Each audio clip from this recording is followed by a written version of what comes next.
The truth about what happened to Charlemagne's family. The truth about what happened to Charlemagne's family after the year 814. Charlemagne, the man who forged the first great empire of the West since the fall of Rome, the monarch who unified scattered territories under a single crown, the warrior who expanded Christianity to the farthest reaches of Europe, died on January 28, 814, in his palace at Aachen. He was 72 years old and had been ruling for more than 4 decades. But what he left behind was not just an empire. He also left a large, ambitious, and deeply divided family, a family that would transform his legacy into ash. For centuries, the name Charlemagne has resonated as that of the founder of Europe. But the story of his descendants is far less glorious. It is a story of brothers who fought with swords, of fathers who disinherited their sons, of broken oaths and betrayals that tore the continent apart. What began as the dream of a Christian empire ended in an endless chain of conflicts that destroyed everything he had built. Today we will discover the truth about Charlemagne's family, how his sons fought for power, how his empire fragmented into 3 kingdoms that gave rise to France,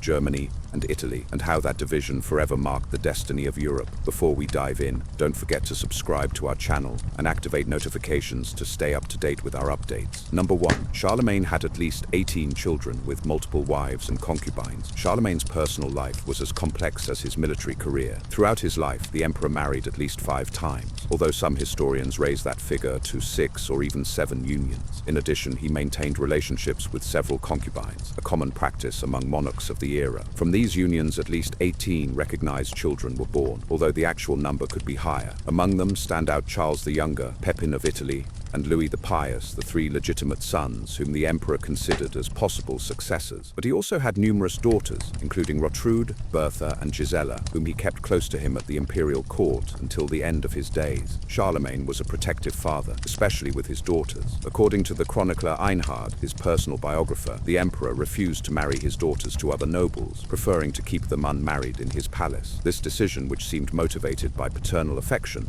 would have important political consequences, as it deprived the emperor of strategic marriage alliances that could have strengthened his empire. Number 2. His first wife was repudiated for political reasons. In the year 771, Charlemagne's first documented wife was Himiltrud, whom he married around the year 768. From this union was born Pepin the Hunchback, his firstborn son. However, the legal status of this marriage has been the subject of debate among historians. Some chroniclers of the time suggest that Himiltrud was a concubine and not a legitimate wife, which would have affected Pepin's succession rights. In the year 770, due to political pressure from his mother Bertrada of Lyon, Charlemagne married Desiderata, daughter of the Lombard king Desiderius. This union was intended to seal an alliance between the Franks and the Lombards. However, the marriage lasted less than a year. In 771, Charlemagne repudiated Desiderata and sent her back to Italy. The exact reasons for this repudiation were never completely clarified. Some chroniclers suggest it was due to sterility, others due to personal incompatibility.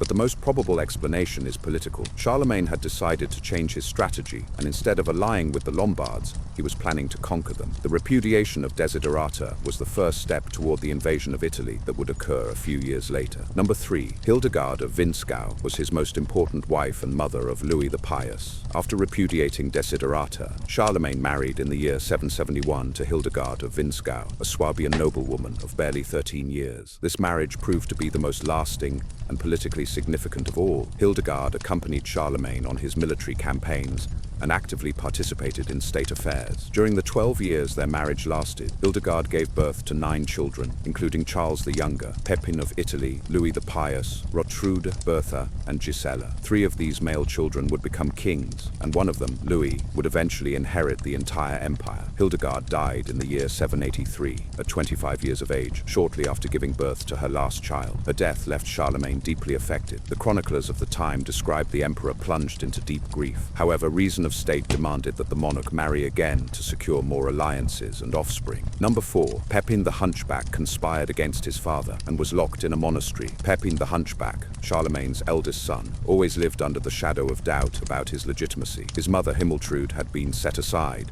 and Hildegard's children enjoyed a clearly superior status. In addition, Pepin suffered from a physical deformity, a curvature of the spine that earned him his nickname. As Charlemagne designated his other sons to govern various territories of the empire, Pepin became increasingly marginalized. In the year 792, when he was about 30 years old, Pepin participated in a conspiracy to depose his father and take the throne by force. The plot was discovered before it could be executed. The conspirators were captured and several of them received severe punishments. However, Charlemagne decided to spare his son's life. Instead of executing him, he ordered that Pepin be tonsured, that is, shaved as a symbol of renunciation of the secular world, and locked him in the monastery of Prüm in the Ardennes, where he remained until his death around the year 811. Pepin's conspiracy left a deep mark on Charlemagne. From that moment on, the emperor became more cautious in the distribution of power among his sons and more vigilant of possible fraternal rivalries. Number 5. Charles the Younger was the preferred heir, but died before his father. Charles the Younger, born in the year 772, was Hildegard's eldest son and the heir apparent to the empire. Charlemagne placed great hopes in him and carefully prepared him for succession. In the year 800, when Charlemagne was crowned emperor in Rome, Charles was associated with the imperial throne, becoming co-emperor. Charles the Younger accompanied his father on numerous military campaigns and proved to be a capable warrior and competent administrator. He was considered by chroniclers as a promising prince, versed in the arts of war and government. His future seemed bright, and everything indicated that he would inherit the vast Carolingian Empire without problems. However, fate had other plans. In December of the year 811, when he was barely 39 years old, Charles the Younger died suddenly. The chronicles do not specify the exact cause of his death, mentioning only that he fell ill and died within a few days. Some historians have speculated about the possibility of an infectious disease, while others suggest possible poisoning,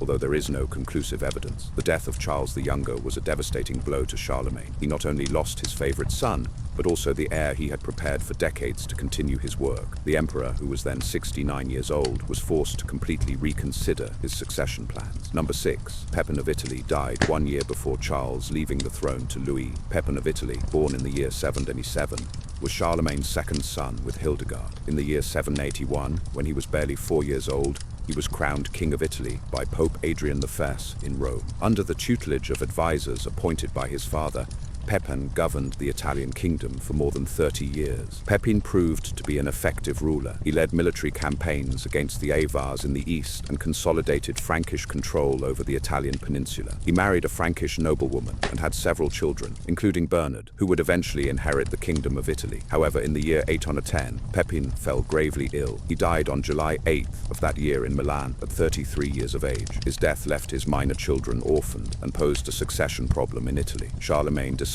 that the Italian kingdom would pass to Bernard, Pepin's eldest son, but under imperial tutelage and supervision. With the deaths of Charles the Younger in 811 and Pepin of Italy in 810, only one legitimate son remained alive, Louis, who had been governing Aquitaine since his youth. Unexpectedly, the son who seemed least likely to inherit the entire empire became the only viable candidate. Number 7. Louis the Pious inherited the entire empire in the year 814. Louis, born in the year 778, was Charlemagne's third son with Hildegard. From a young age, he was designated King of Aquitaine, a vast territory in the southwest of present-day France. Louis proved to be a capable ruler, although his character was noticeably different from his father's. While Charlemagne was a pragmatic warrior, Louis was deeply religious and strongly influenced by ecclesiastical advisors. His devotion earned him the nickname the Pious, although some modern historians suggest that this nickname was not necessarily a compliment, but rather a way of pointing out that he was more appropriate for a monk than for an emperor. In September of the year 813, aware of his advanced age and frailty, Charlemagne convened a general assembly in Aachen. There, before the Frankish nobility and the bishops of the kingdom, he formally designated Louis as his sole heir and co-emperor. In a solemn ceremony, Louis was crowned by his own father, who placed the imperial crown on his head. A few months later, on January 28th, 814, Charlemagne died. Louis received the news in Aquitaine and quickly headed to Aachen to take formal possession of the empire. At 36 years old, Louis the Pious became the ruler of the most vast territory in Western Europe since the fall of the Roman Empire. Number 8. Louis the Pious had 3 sons with his first wife, Ermengarde. Louis the Pious had married in the year 794 to Ermengarde of Hesbaye, a Frankish noblewoman. From this marriage, 3 male children who would reach adulthood were born. Lothaire, born in 795, Pepin, born around 797, and Louis, known as Louis the German, born in 806. Ermengarde was an important advisor to Louis during his years as King of Aquitaine. However, her influence diminished considerably when her husband became emperor. In the year 818, Ermengarde died, leaving Louis a widower with 3 teenage sons. Following the Frankish tradition of dividing the kingdom, Louis had initially planned to distribute the empire among his 3 sons. In the year 817, he promulgated the Ordinatio Imperii, a document that established the territorial division. Lothaire would receive the imperial title,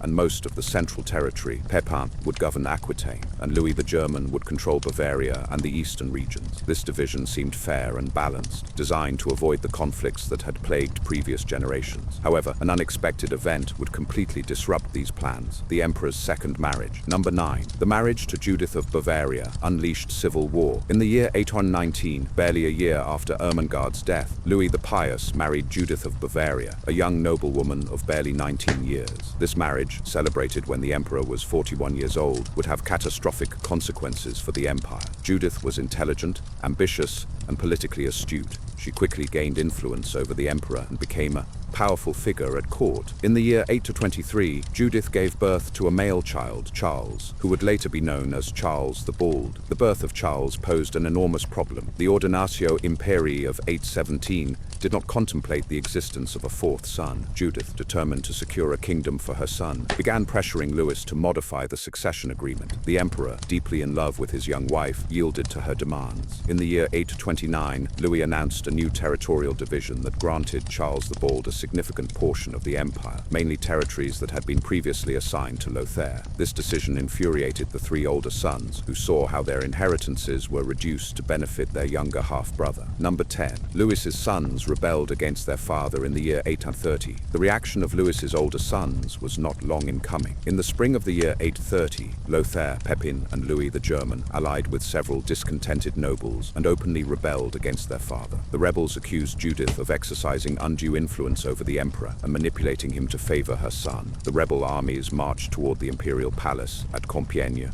where Louis was with his court. The emperor, caught by surprise and without sufficient military forces to defend himself, was forced to negotiate. The rebels demanded that Judith be removed from the court and confined to a monastery. Louis, feeling he had no other option, accepted his son's demands. Judith was tonsured and sent to the convent of Sainte-Croix in Poitiers. Little Charles was separated from his mother and placed in custody. The older sons seemed to have triumphed. However, the rebels' victory was short-lived. Soon disagreements arose among the 3 brothers about how to share power. Lothaire, as associated emperor, claimed authority over his brothers, but Pepin and Louis the German refused to submit to him. This division allowed Emperor Louis to gradually recover his position. Number 11. Louis the Pious was publicly humiliated at the Field of Lies. In the year 833, taking advantage of the dissensions among his sons, Louis the Pious attempted to completely restore his authority. He freed Judith from the convent and reinstated her at court. In addition, he again assigned territories to Charles the Bald, triggering a second rebellion. This time, the 3 older sons acted in a coordinated manner. They convinced Pope Gregory IV to travel north of the Alps to mediate in the conflict. The pontiff arrived hoping to reconcile father with sons, but was actually used by the rebels to give religious legitimacy to their cause. In June of the year 833, the 2 armies met near Colmar in Alsace. What happened there went down in history as the Field of Lies. For several days, both sides negotiated while the Pope tried to mediate. However, secretly, Louis's sons bribed and persuaded the nobles and soldiers loyal to the emperor to abandon him. One morning, Louis awoke to discover that his army had deserted during the night. He was left practically alone, accompanied only by a handful of loyalists. His own sons captured him without needing to fight. The emperor was taken as a prisoner to Soissons, where he was forced to perform a humiliating public penance. Number 12. The emperor was forced to confess non-existent sins in a church in the Cathedral of Soissons. In October of the year 833, Louis the Pious was subjected to one of the most degrading ceremonies in the history of European monarchy. Before an assembly of bishops carefully selected by his sons, the emperor was forced to read aloud a long list of supposed sins. Louis had to confess to having caused scandals in the church, having provoked unnecessary bloodshed, having neglected his religious duties,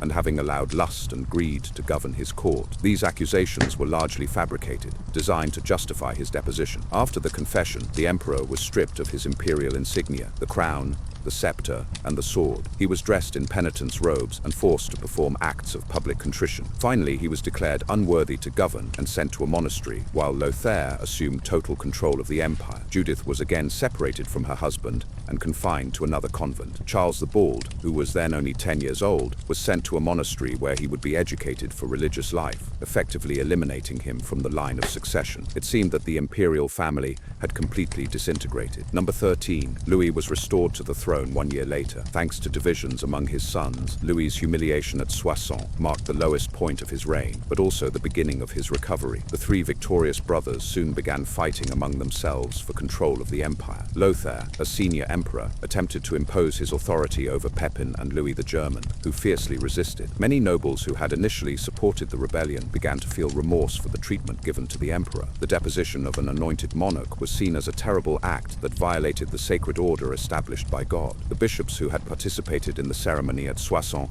were harshly criticized by other ecclesiastical authorities. In the spring of the year 834, a faction of loyal nobles organized a movement to restore Louis. Pepin and Louis the German, resentful of Lothair's domineering attitude, decided to switch sides and support their father against their older brother. In March 834, Louis was freed from the monastery and ceremonially restored to the imperial throne. At an assembly convened at the Abbey of Saint-Denis, the bishops who had participated in the deposition publicly asked for forgiveness. Louis was again crowned emperor, and everything done at Soissons was declared null. Judith was freed and returned to her position as empress. Charles the Bald was removed from the monastery and restored to the line of succession. Number 14. Pepin of Aquitaine died in the year 838, further complicating succession. During the following years, Louis attempted to govern his deeply fractured empire. Relations with his older sons never completely recovered. Lothair was pardoned, but lost his position as co-emperor. Pepin continued governing Aquitaine, while Louis the German controlled the eastern lands. In December of the year 838, Pepin of Aquitaine died suddenly at 41 years of age. He left behind two young sons, Pepin II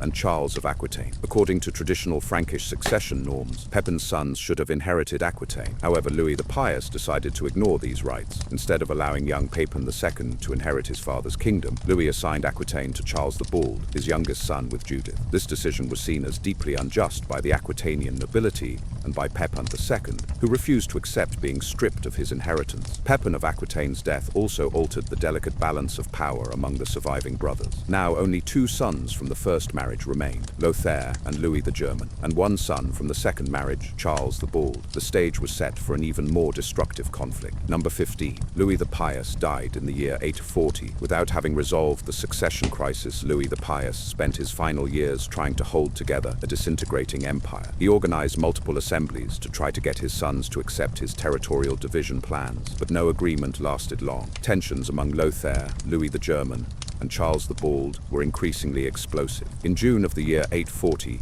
while heading to suppress a rebellion in the east, Louis fell gravely ill. He was 62 years old, and decades of conflicts had undermined his health. He was taken to a small island in the Rhine River near Ingelheim, where he died on June 20th, 840. On his deathbed, Louis tried one last time to reconcile his sons. He summoned Lothair and handed him the imperial insignia, asking him to care for his younger brothers and keep the empire united. He also asked Lothair to respect Charles the Bald's rights to his assigned territories. However, these last wishes were not respected. Barely had Louis exhaled his last breath when Lothair proclaimed himself sole emperor and denied his brothers territorial rights. Charles the Bald and Louis the German were forced to flee to gather their own armies. The Carolingian Empire was about to plunge into a devastating civil war. Number 16. The Battle of Fontenoy in the year 841 was the bloodiest conflict between brothers. In the year 841, the three surviving brothers of the Carolingian family prepared for war. Lothair, as crowned emperor and possessor of the imperial insignia, claimed authority over all territory. Charles the Bald and Louis the German formed a defensive alliance against their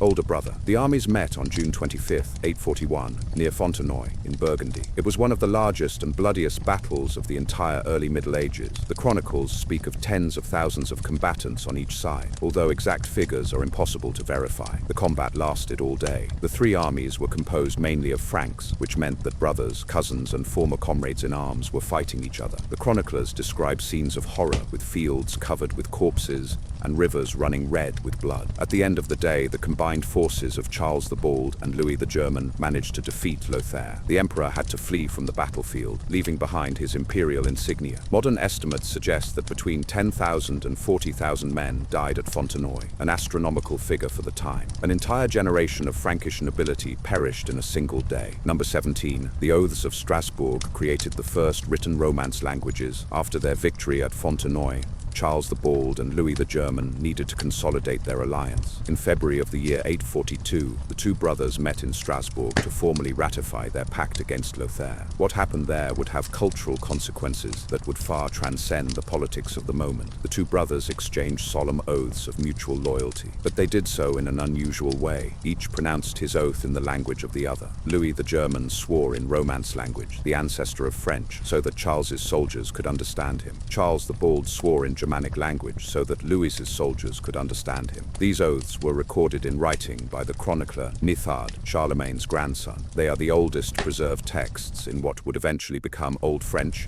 and Old High German. They represent the moment when the vernacular languages of Western Europe began to definitively differentiate themselves from Latin. The Oaths of Strasbourg are a powerful symbol. Charlemagne's unified empire was fragmenting not only politically but also linguistically. The seeds of the future nations of France and Germany were being planted in the midst of a fratricidal civil war. Number 18. The Treaty of Verdun of the year 843 divided the empire into three kingdoms. Lothair, militarily defeated and without resources to continue the war, was forced to negotiate. For more than a year, the three brothers and their advisors discussed how to divide the vast Carolingian Empire. Finally, in August of the year 843, they reached an agreement in the city of Verdun. The Treaty of Verdun established a tripartite division of the empire. Lothair retained the title of emperor and received the central strip of territory, which included Italy, Burgundy, Provence, and the territories between the Rhine and the Scheldt. This kingdom would be known as Lotharingia, or the Middle Kingdom. Louis the German received the lands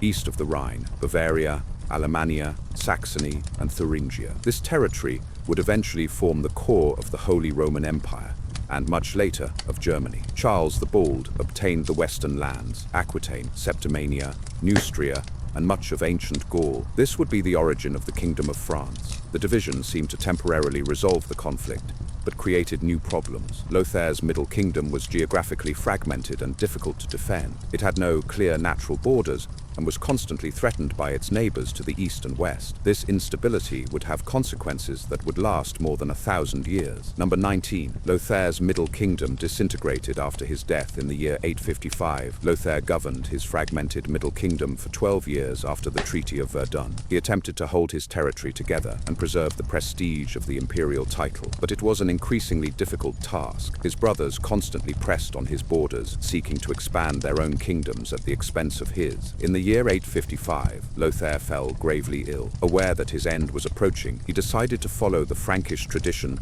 of dividing his kingdom among his three sons. Following the disastrous example of his grandfather Charlemagne and his father Louis, Lothair further fragmented the empire. His eldest son, Louis II, received Italy and the imperial title. Lothair II obtained the territories between the Rhine and the Meuse, which would retain the name Lotharingia. Charles of Provence received Burgundy and Provence. Shortly after making these arrangements, Lothair formally abdicated, retired to a monastery, and died on September 29, 855. The division of the Middle Kingdom was the beginning of its end. It was too small and fragmented to survive independently. In the following decades, Charles the Bald and Louis the German would gradually divide up the Lotharingian territories, which would become a disputed zone between France and Germany for more than 1,000 years. Number 20. Charles the Bald constantly fought against Viking invasions. While Charlemagne's grandsons fought among themselves over the remains of his empire, a new enemy appeared on the horizon: the Vikings. Since the late 8th century, Scandinavian warriors had begun conducting raids on European coasts. During Charles the Bald's reign, these raids intensified dramatically. The Vikings discovered that they could sail up the great European rivers, especially the Seine, Loire, and Rhine, carrying their attacks deep into the interior of the continent. In the year 845, a Viking fleet sailed up the Seine and sacked Paris, forcing Charles to pay an enormous tribute of 7,000 pounds of silver for them to withdraw. This was only the first of many attacks. Throughout his reign, Charles had to face increasingly bold Viking raids. The Scandinavians plundered monasteries, cities, and countryside. The king's inability to effectively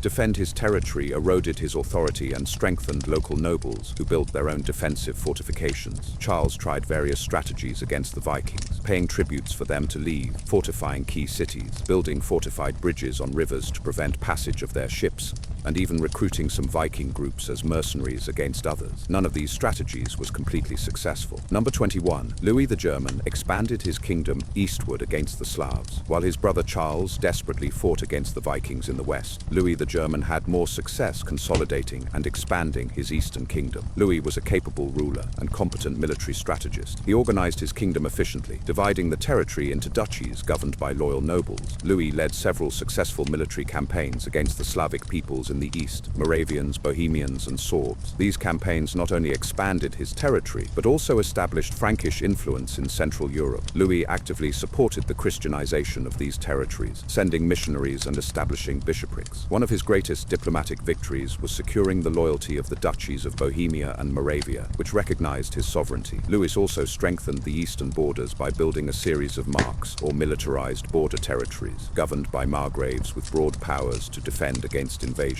Unlike Charles, Louis did not have to face major Viking raids in his territory. This allowed him to concentrate on internal expansion and consolidation. When he died in the year 876, he left an eastern kingdom considerably stronger and better organized than his brother's western kingdom. Number 22. Charles the Bald seized Lotharingia after the death of Lothair II. Lothair II, son of Emperor Lothair I and ruler of Lotharingia, died without legitimate heirs in the year 869. He had attempted to divorce his wife Theodberga to marry his mistress Waldrada, with whom he had children. However, the Pope refused to annul his marriage, leaving his illegitimate children without succession rights. Lothair II's death without heirs triggered an immediate succession crisis. Charles the Bald acted quickly. He marched toward Lotharingia and had himself crowned king at Metz, claiming all the territory for himself. It was a bold move that violated previous agreements with his brother Louis the German. Louis the German, who was ill at that time, could not respond immediately. When he was finally able to mobilize his forces, Charles had already consolidated his control over much of Lotharingia. The two elderly brothers prepared for another war, but their advisors persuaded them to negotiate. In the year 870, they signed the Treaty of Mersen, which divided Lotharingia between both. Charles obtained the lands west of the Meuse,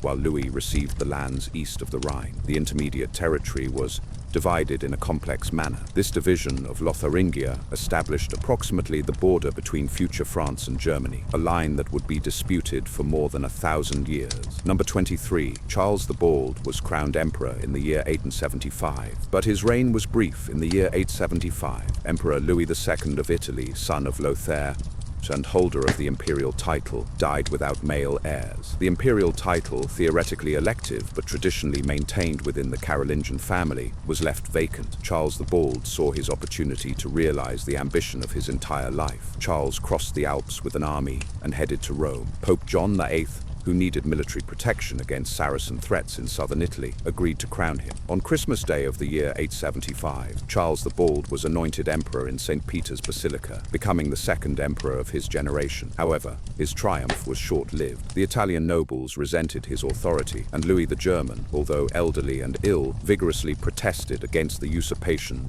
of the imperial title. Charles had to divide his attention between Italy, his kingdom of West Francia, and the constant Viking threats. In the year 876, Louis the German died. Charles saw this as an opportunity to expand eastward and reclaim part of his brother's kingdom. He invaded Germany, but was defeated by Louis the Younger, son of Louis the German, at the Battle of Andernach. Charles had to withdraw, humiliated to France. Number 24. Charles the Bald died poisoned during a retreat in the year 877. In the year 877, Pope John VIII urgently requested Charles the Bald's help against Saracen raids in Italy. Charles, despite being 54 years old and in delicate health, responded to the papal call. He crossed the Alps with an army, but the campaign was a disaster from the beginning. His troops suffered dysentery and desertion. The Italian nobles did not provide the promised support. Worse still, Charles received alarming news from France. Nobles were conspiring in his absence, and the Vikings had launched new devastating raids. The emperor decided to retreat quickly to France. During the hasty retreat through the Alps,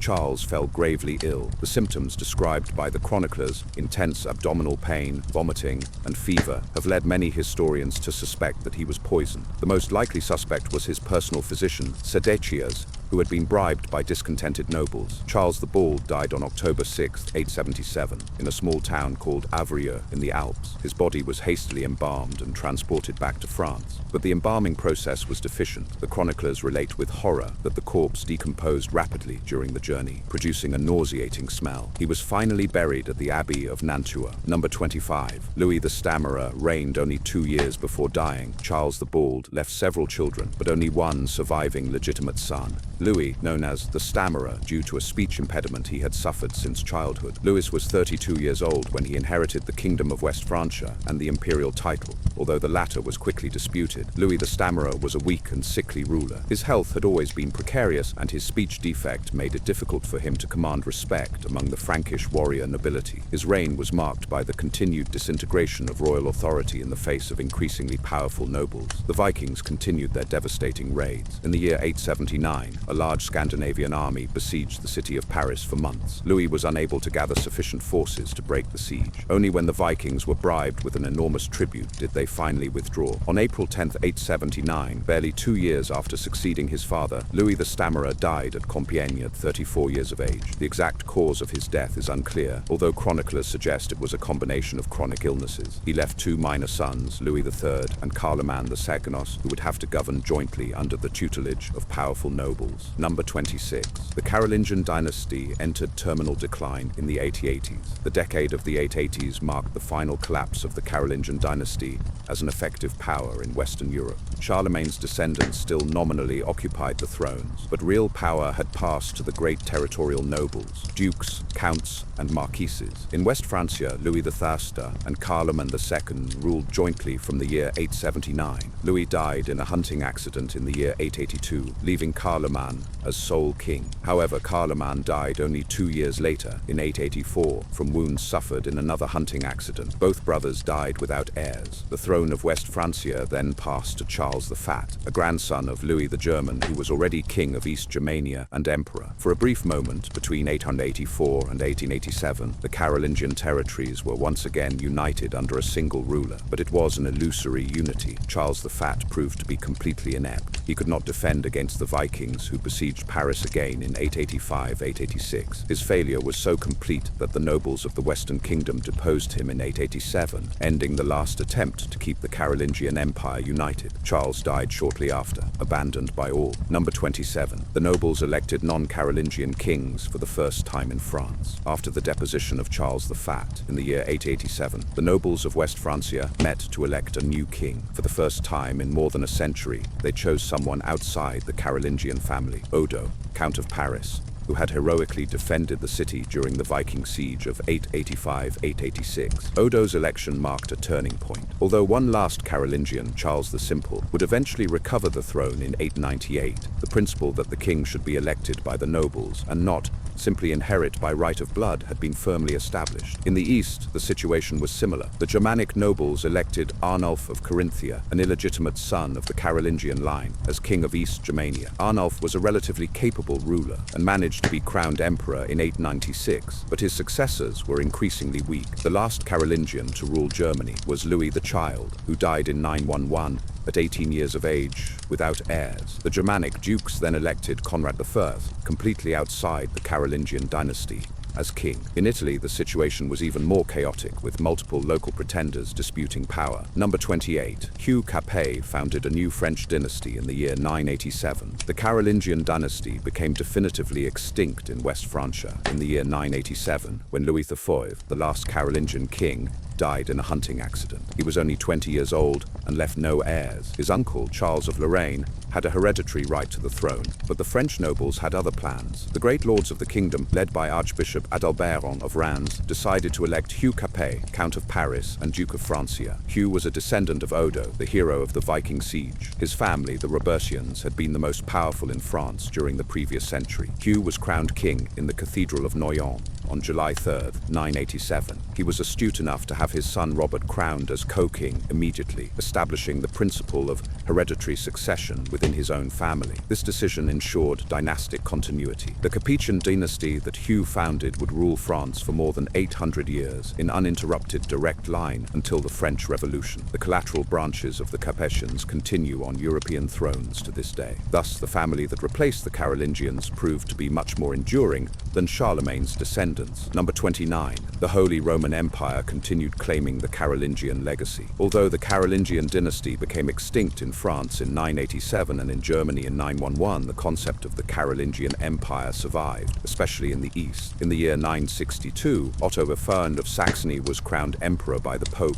establishing what would eventually be known as the Holy Roman Empire of the German nation. Otto and his successors saw themselves as the legitimate heirs of Charlemagne. Although they had no direct blood ties to him, they adopted the Carolingian imperial symbols, including the crown and scepter that supposedly had belonged to Charlemagne. The city of Aachen, where Charlemagne had established his capital, became the traditional coronation place for Germanic emperors. The Holy Empire presented itself as the continuation of Charlemagne's empire, and through it, of the ancient Roman Empire. This claim of imperial continuity legitimized the political ambitions of the Germanic emperors in Italy and their rivalry with the papacy for leadership of Western Christianity. The empire continued to exist, increasingly weakened, until its formal dissolution by Napoleon in 1806. Ironically, Napoleon also saw himself as heir to Charlemagne and was crowned with a reproduction of the Carolingian crown. Charlemagne's symbolic legacy proved to be more enduring than his real empire. Number 30. Territorial disputes between France and Germany lasted more than 1,000 years. The division of the Carolingian Empire in the Treaty of Verdun of the year 843 established an approximate border between the Western and Eastern kingdoms. This border, especially the disputed region of Lotharingia or Lorraine, became a zone of perpetual conflict for more than 1,000 years. Throughout the Middle Ages, the Renaissance, and the modern age, France and the Germanic states repeatedly fought for control of these border territories. Burgundy, Alsace, Lorraine, and the Low Countries were scenes of countless wars, treaties, conquests, and reconquests. The Napoleonic Wars, the Franco-Prussian War of 1870, World War I, and World War II were, in part, continuations of this millennial conflict over the territories of the old Middle Kingdom of Lothair. Strasbourg, the city where the famous oaths of 842 were pronounced, changed hands between France and Germany multiple times. Only after 1945, with the creation of the European communities that would eventually become the European Union, was this territorial conflict finally resolved. Franco-German reconciliation and European integration put an end to a dispute that had begun with the Civil War among Charlemagne's grandsons more than 1,100 years earlier. Number 31. Charlemagne's legacy is the European unity that his sons destroyed. Charlemagne died in the year 814 as ruler of the most extensive empire in Western Europe since the fall of Rome. He had unified territories that today correspond to France, Germany, the Netherlands, Belgium, Luxembourg, Switzerland, Austria, northern Italy, and northeastern Spain. He had established an efficient administration, promoted education and the arts, and strengthened the church. His vision was to create a unified Christian empire that could restore order and civilization in Western Europe. He established schools, standardized religious liturgy, codified laws, and promoted manuscript production. The Carolingian Renaissance he sponsored preserved much of the classical knowledge that would otherwise have been lost. However, his vision of imperial unity did not survive even one generation after his death. His descendants, blinded by personal ambition and fraternal rivalries, tore the empire apart in devastating civil wars. The division of the empire in the Treaty of Verdun established the basis for the political fragmentation of Europe that would last more than 1,000 years. Today, Charlemagne is remembered in France as Charlemagne, considered one of the founders of the French nation. In Germany, he is known as Karl der Grosse, venerated as the first German emperor. In Italy, as Carlo Magno, he is remembered for unifying the north under Frankish rule. This divided memory perfectly reflects the irony of his legacy. The man who unified Europe is claimed by the separate nations that arose from the destruction of his empire. We hope this video has been useful to you. If you have something to add, please share it with us in the comments section. Like this video and send the link to your family and best friends so they too can learn more about the truth of what happened to Charlemagne's family after the year 814. If you're new to our channel, don't forget to subscribe. Don't forget to follow us on all our social media that will be down here in the description. Remember, a people who do not know their history are condemned to repeat it re-intenta.